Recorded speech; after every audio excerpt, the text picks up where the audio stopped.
Terima kasih buat segala kebaikan-Mu Tuhan. Hari ini kami ada, semua karena anugerah Tuhan dalam hidup kami. Terima kasih Tuhan, di dalam nama Yesus.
Hallelujah.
Bapa kami yang di surga, dikuduskanlah namamu, datanglah kerajaan-Mu, jadilah kehendak-Mu di bumi seperti di surga.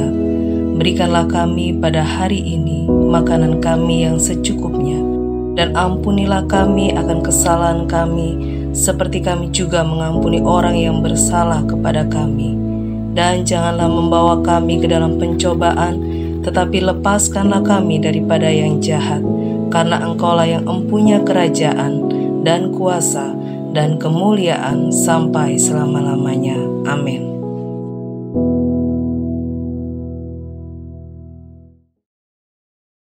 Haleluya, puji nama Tuhan saudara sekalian. Hari ini ya seluruh rakyat Indonesia bersukacita merayakan hari ulang tahun kemerdekaan. Dan selama kurang lebih 79 tahun sudah menikmati alam kemerdekaan.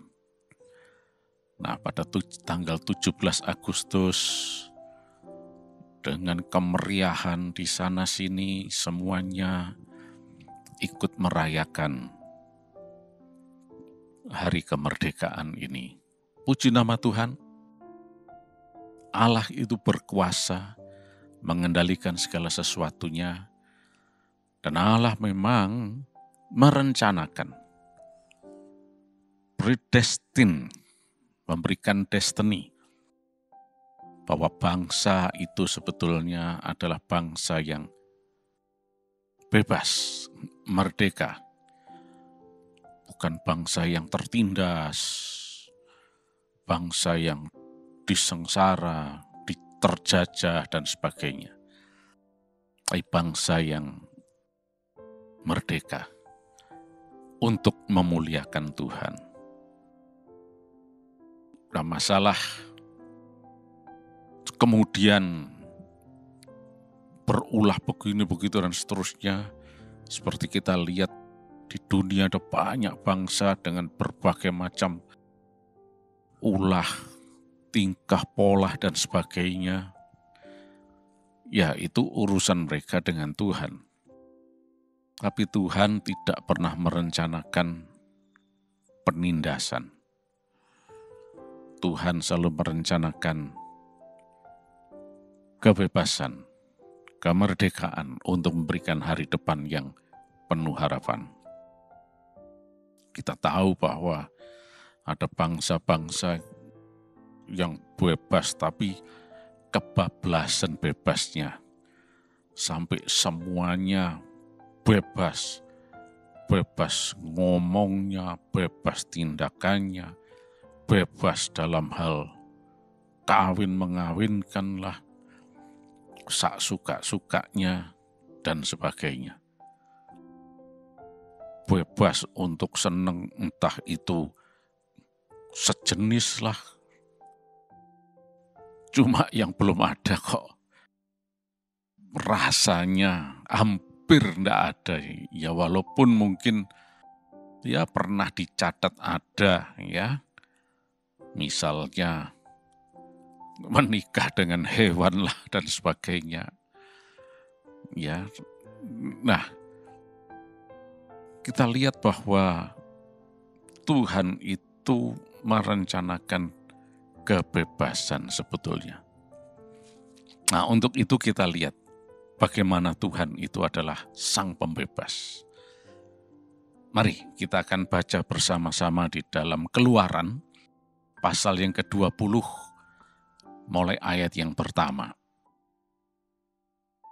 Lalu Allah mengucapkan segala firman ini, Akulah Tuhan Allahmu yang membawa engkau keluar dari tanah Mesir, dari tempat perbudakan.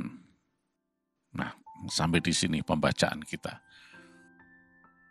Ya, kepada umatnya, umat Israel. Kita tahu Israel itu adalah keturunannya Yakub yang kemudian namanya diubah menjadi Israel. Dan Yakub ini adalah anaknya Ishak. Dan Ishak ini adalah anaknya Abraham. Jadi ini adalah umat yang merupakan keturunannya Abraham. Dan Tuhan tidak membiarkan umatnya itu ditindas. Bagaimana orang Israel ini ditindas di Mesir 200 tahun lebih. Apakah bukan 400 tahun? Kalau dihitung secara teliti, itu 200 tahunan lebih. Adanya pernyataan 400 tahun, itu ternyata meliputi jangka waktu dari sejak zamannya Abraham. Itu terlihat dari ekspresi kalimatnya secara literal. Ya. Nah, tapi ini bukan masalah. Yang penting kita tahu bahwa umat Israel itu ditindas, dijajah di Mesir. Dan Tuhan tidak menghendaki, tidak pernah merencanakan umatnya ini tertindas, terjajah. Divine destiny itu adalah hari depan yang penuh harapan. Tapi umat Allah pada saat itu sedang terjajah.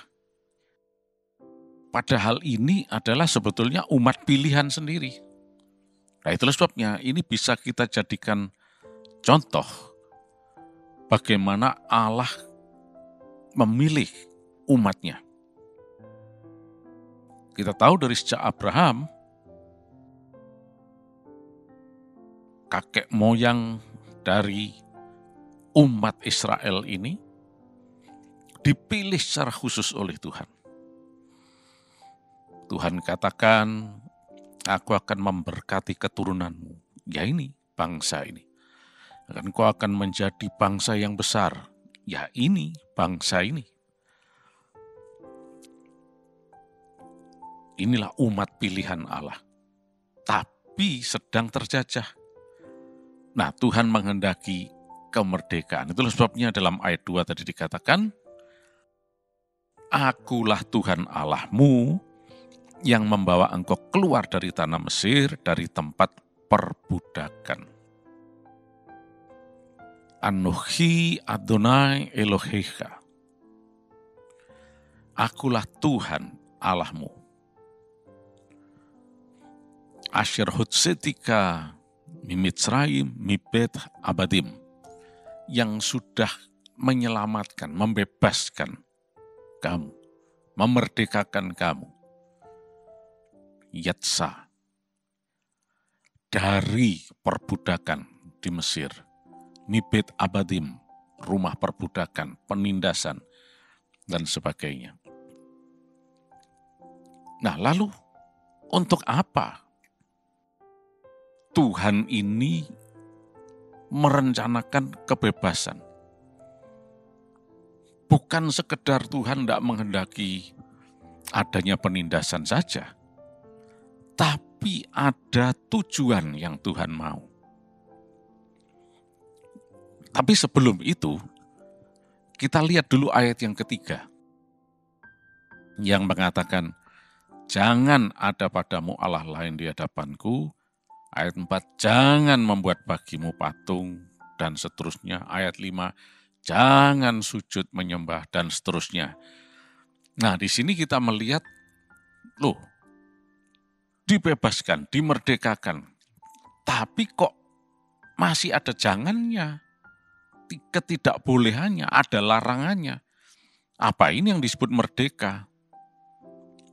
Nah, justru ini Tuhan menghendaki supaya kita ini dimerdekakan dari penjajahan, belenggu, dan sebagainya.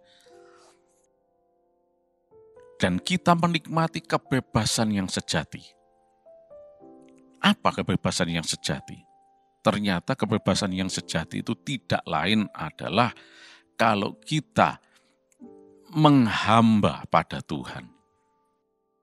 Mungkin akal pikiran kita akan mengatakan, loh, bebas tapi kalau kok menghamba? Nah, begini. Dalam kehidupan manusia ini, cuma ada dua pilihan yang berkaitan dengan kemerdekaan atau kebebasan. Merdeka dari A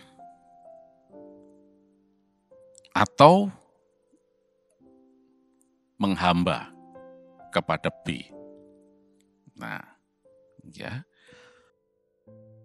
Karena pilihannya cuma ini, tidak ada pilihan lain. Kalau mau merdeka dari A, berarti menghamba pada B.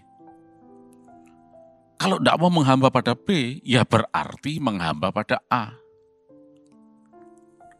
Cuma ada Allah dan kuasa dosa atau kuasa kegelapan atau iblis. Kalau kita tidak mau dibelenggu, diperhamba oleh iblis atau dosa, kita mau merdeka dari dosa, ya harus menghamba kepada Allah. Inilah kemerdekaan yang sejati. Sebaliknya, kalau kita tidak mau menghamba kepada Allah, mau merdeka dari Allah, ya berarti kita berada di bawah perhambaan dosa atau iblis. Tidak ada pilihan lain. Saya mau merdeka dari dua-duanya, tidak ada. Cuma satu, salah satu. Mau merdeka dari iblis, dari dosa, atau mau merdeka dari Allah. Nah, Alkitab mengajarkan supaya, seperti dikatakan yang tadi, supaya kita menghamba kepada Allah. Itulah kemerdekaan yang sejati. Manusia yang menghamba kepada dosa, dibelenggu oleh dosa, berarti dia merdeka dari Allah. Tapi dibelenggu oleh dosa. Menderita, susah, dan binasa. Itu sebab yang Allah memberikan Yesus Kristus. Mengutus Yesus khusus. Untuk memerdekakan kita dari dosa, sehingga kita bisa bebas dari dosa, tapi kita harus mau menghamba kepada Allah, karena inilah justru yang disebut kemerdekaan yang sejati. Jadi kemerdekaan sejati itu bukan merdeka semerdeka-merdekanya, tapi merdeka dari perhambaan dosa, kuasa kegelapan, iblis, tapi menghamba kepada Allah. Tunduk kepada Allah, taat kepada Tuhan. Mengikuti divine destiny. Karena nanti ada destiny-nya. Ya. Nah, kita lihat bagaimana bangsa-bangsa di dunia ini ingin bebas, segala-galanya bebas. Justru salah. Mereka tidak mau menghamba kepada Allah, mau bebas sebebas-bebasnya, ya malah diperhamba oleh iblis. Tidak mau nurut kepada Tuhan, mau bebas dalam hal free sex dan sebagainya justru diperhamba menjadi budaknya seks malahan. Ini fakta ini. Oleh karena itu kita harus mengerti apa sebetulnya kemerdekaan yang sejati itu. Yaitu kalau kita menghamba kepada Allah. Mau berjalan menurut divine destiny ini. Karena ujungnya adalah hari depan yang penuh harapan. Nah, kita lihat selanjutnya. Umat Israel ini dimerdekakan Allah dari Mesir untuk menghamba kepada Tuhan. Makanya dikatakan jangan. Harus nurut kepada Tuhan. Supaya apa? Divine destiny itu digenapkan dalam kehidupan mereka. Difulfill. Jadi mereka bisa fulfilling divine destiny menuju hari depan yang penuh harapan. Untuk apa? Nah, coba kita lihat itu di dalam Yesaya pasal yang ke-49 ayat yang ke-6. Yesaya 49 ayat yang ke-6. Terlalu sedikit bagimu hanya untuk menjadi hambaku, untuk menegakkan suku-suku Yakub dan untuk mengembalikan orang-orang Israel yang masih terpelihara. Perhatikan ini. Tapi aku akan membuat engkau menjadi terang bagi bangsa-bangsa, supaya keselamatan yang daripadaku sampai ke ujung bumi. Nah, jadi ada divine destiny di sini. Tuhan memerdekakan, tapi Tuhan memberikan suatu rencana, yaitu divine destiny ini. Untuk apa? Supaya umatnya itu menjadi berkat, menjadi terang bagi bangsa-bangsa, untuk menjadi saluran anugerah keselamatan bagi bangsa-bangsa. Ini divine destiny. Ini yang harus difulfill. Jadi Tuhan memerdekakan bukan, wis kamu merdeka, suka-sukanya. Enggak. Tuhan memerdekakan dari belenggu dosa, penindasan dan sebagainya yang menyengsara, bahkan ujungnya adalah kebinasaan. Tuhan bebaskan itu. Tapi harus berjalan menurut divine destiny. Menghamba kepada Tuhan, artinya tunduk, taat kepada Tuhan. Karena ini adalah kemerdekaan yang sejati. Dan kalau kita mau berjalan di koridor divine destiny, ujungnya adalah hari depan yang penuh harapan. Kita bukan ditindas, bukan dijajah. Inilah yang disebut kemerdekaan yang sejati. Seperti umat Allah ini.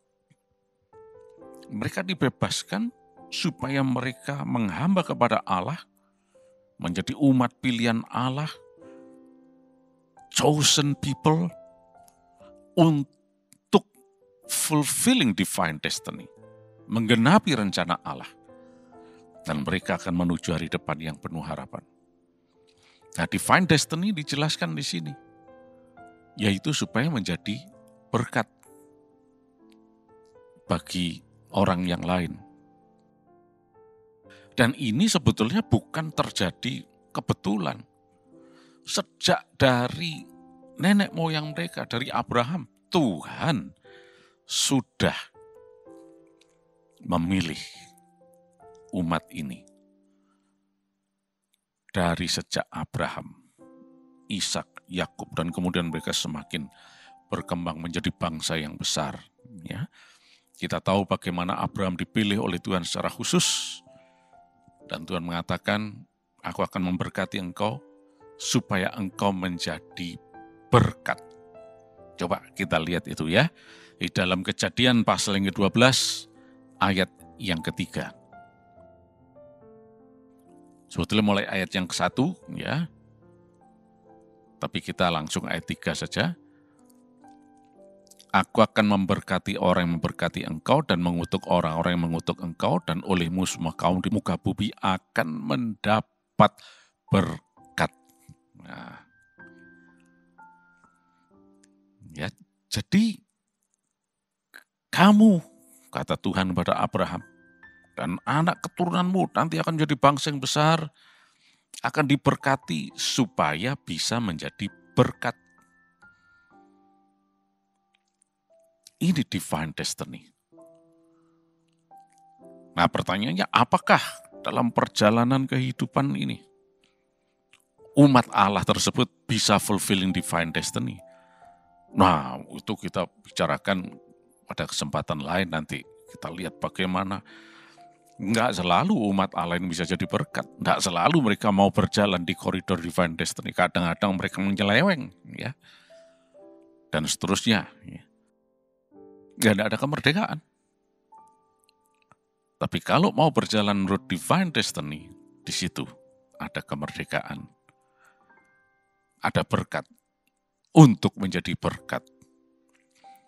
Nah, setelah Abraham, Tuhan mengulang lagi kepada keturunan berikutnya, yaitu Israel atau Yakub ini, yang kemudian menurunkan 12 suku Israel ini. 12 suku keturunan Yakub yang menjadi suatu bangsa yang besar, umat Allah ini. Nah, coba kita lihat itu dalam pasal yang ke-28, ayat yang ke-14.